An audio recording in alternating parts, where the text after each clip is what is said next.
Advanced heart failure ga Loinana Lakhibi masagi chahi yankainithoi surabi Nupi ama Imphal gi Sky Hospital na Mai Pakna Layengba Ngamkhre hairi. Hospital asigi print media and publicity officer Nares na thadorakpa cherol amana hai. Patient adu Kakching district ki Sekmaijing dagini. Mahak Hospital asida pukhatlakpa matam aduda advanced heart failure ga Loinana kidney failure, liver failure amadi uncontrolled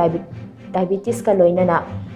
Ramba Thengnaki Hospital asina emergency critical care lokhatpa haukibaga Loinana multi organ support su piki Layengba haukiba numit nini humni romdi patient aduge fibam yamna critical oiki adubu tapna mahaki organ sing adu mathau toba haurakpaga Loinana phagatlakpagi mami uba phanglakibani patient asi mamangda Chandigarh Guwahati amadi Manipur gi tongan ba hospital kayada haukiba chahi taret romdagi layeng chathaduna lakhibani adubo phagalakpagi mamidi ukide aroiba pambai oina Sky Hospital da pukhatlakpadagi Mai Pakna Layengba Ngamkhibani patient asi chaba thakpa amadi chathok chasin tawba ngamlakpadagi haukiba January 12 da hospital asidagi discharge tawkhre hainasu cherol asina makhatana phongdorakli